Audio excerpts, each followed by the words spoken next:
Bon les potes, voici le dernier chargement des os. C'était bien fun. Personnellement, je me suis bien amusé en faisant ça. C'était assez marrant. J'ai écouté de la musique en même temps, donc c'était pas. Franchement, c'était pas trop long. Ça m'a pris même à peine une demi-heure. J'ai même pas senti j'ai pas senti le temps passer. C'est juste un petit truc fun que je voulais faire. Puis vous pouvez déjà voir que c'est estimé à 5 millions. Donc j'ai triplé 5 fois mes kamas. Excusez-moi, j'ai quintuplé mes kamas. Je suis fatigué, les potes. Du coup, même si je les vendrais maintenant, au prix estimé évidemment, ça vaudrait 5 millions, alors que je les ai payés évidemment qu'un million. Je dirais pas que je vous conseille de faire la même chose, parce que je doute qu'un million d'eau se vendent, mais je vous conseille quand même de faire un petit stock de ressources. Et on va aller voir un petit autre truc juste à côté. Attends, il faut que je récupère quand même quelques trucs sur la dinde. Hop, ok. Je vais vous montrer un petit truc. Alors, je vais faire ça court. Où je suis ici. Alors, il faut en profiter dès maintenant. Je vais vous expliquer pourquoi quand on y sera arrivé. Alors, je sais qu'il y a d'autres youtubeurs qui y sont attelés, qui ont fait beaucoup de vidéos dessus, hein, je me doute bien. Moi, je fais ça pour ceux qui me suivent et qui suivent pas les autres youtubeurs, ça peut arriver, je reconnais. Donc, vous allez pouvoir voir. C'est bénéf assuré, c'est pas très vendable, mais dans tous les cas, c'est toujours utile. Entre guillemets. Alors, c'est très simple. Ici, il y a des couteaux de chasse qui sont en vente. Et ils sont pas craftables, hein.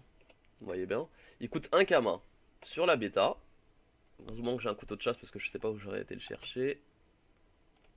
Hop, sur la bêta. Alors oui, bon, pour ceux qui savent pas encore, hein, je fais du PVP sur la bêta avec un sadi.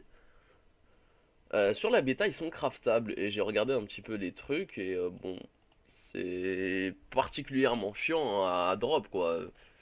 Voilà. Donc, autant en acheter ici. Personnellement, j'en ai acheté 1000. J'en avais déjà un. Je les garde, je sais pas pourquoi, mais je les garde au cas où. Aucune idée, je les garde. Mais en attendant la mage, même si vous voulez pas spéculer sur la mage, et donc vous faire des kamas, hop, vous en achetez 2000 ou 1000 ou ce que vous voulez. Hop, direction l'atelier forge mage.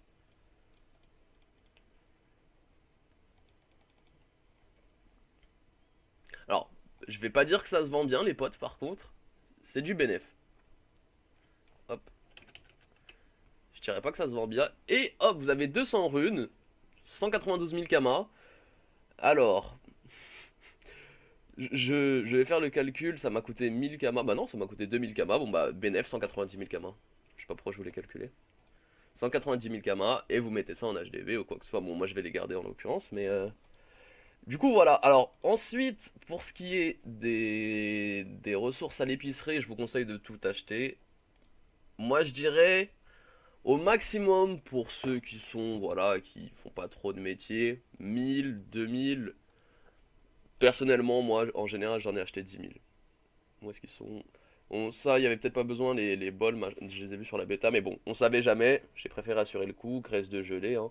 Mais en fait, même si vous les achetez maintenant, que vous les revendriez maintenant, ça vaudrait de l'argent. Après, qui les achèterait, ça c'est autre chose. Voilà, des doses de jus goûtu, huile à frire, du citron, menthe sauvage, non.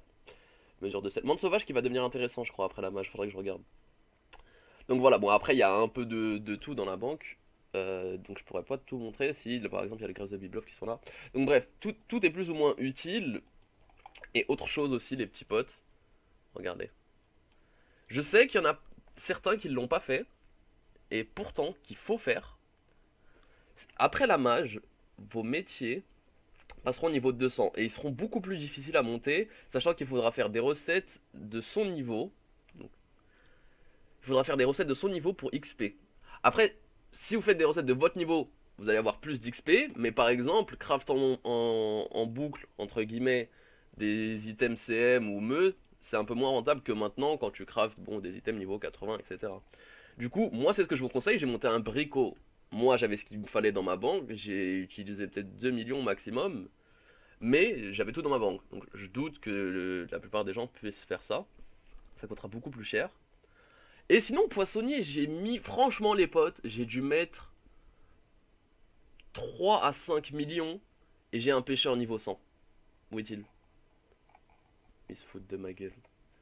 Ils se foutent de ma gueule parce qu'il y a eu un... Putain, ils se foutent de ma gueule quand je fais ma vidéo en plus. Attendez. What the fuck? Ou alors je l'ai laissé dans la banque ou sur le perso. Attendez, c'est pas normal parce qu'il me semblait avoir mis... Alors, attendez. J'ai peut-être alchimiste, chasseur, corps dommage, cordonnier. Ah oui, il y a eu un reroll. Alors, attendez. Je vais aller les chercher. Ils sont sur les cas. Et comme ça, vous allez pouvoir voir la forme que ça prend après la mise à jour. Donc, en tout cas, c'est très très utile. Pour ceux qui voudraient la... Comment dire? Les recettes que j'ai utilisées, dites-le moi dans les commentaires ou MP moi sur Dofus. Hein. Je vous en ferai part du tableau. Et c'est très très utile. Alors moi, ce que je pense faire, hormis que j'ai monté Brico, je vais monter un boulanger. J'ai déjà plusieurs boulangers, plusieurs paysans, donc ce sera assez facile pour moi. Et moi, c'est ce que je vous conseille de faire. Voilà. Voilà. Alors je vais les donner au Yop pour que ce soit plus... que ce soit mieux. D'ailleurs, ça donne énormément de pods. Hein. Je crois que j'arrive à 16 000 ou 20 000 sans panneau pods. J'ai 13 000 avec une panneau pods sur le Yop, donc bon, vous allez pu le voir dans la vidéo. Donc du coup moi c'est ce que je vous conseille de monter un poissonnier, ça prend très peu de temps, je l'ai monté en même pas une après-midi, bon le bricoleur c'est pareil mais j'avais tout ce qu'il faut en banque comme je disais. Faut que j'aille le chercher dans la banque. Donc moi personnellement c'est ce que je vous conseille, poissonnier, boulanger, même si après la match paysan on aura pas forcément retrouvé d'intérêt mais on va aller voir quelques petites recettes quand même. Alors, ça j'ai vendu des partout sur la bêta. Alors, vous voyez, hop là, pêcheur niveau 200, bricoleur niveau 200 et je suis content. Regardez les potes, 14 000. Bon, j'avais plus avec l'autre panneau. Et franchement, les potes, c'est classe quand même. Un pêcheur, je l'ai même pas monté en vérité. J'ai juste monté un poissonnier. Ça m'a pris très peu de caméra et voilà. Donc, boulanger et poissonnier, j'ai dit. Est-ce qu'il y en a un qui est facile à monter de ce que je vous conseillerais avant la mise à jour? Moi j'aurais bien conseillé mineur, mais bon, avec les bots et les gens qui doivent le monter, ça va être plutôt une tâche ardue, mais il y a toujours moyen. Bon, sinon, je pense tailleur, c'est le plus facile à monter de tous les métiers, je pense. Entre cordonnier, bijoutier et tailleur. Et d'ailleurs, on voit pas les métiers de mage, je crois. Si, si, ils sont là, ok, d'accord. Bon, les potes, j'espère que vous aurez apprécié cette vidéo en tout cas. N'hésitez pas à vous abonner à la chaîne YouTube, à aimer la page Facebook et à suivre le Twitter. A plus!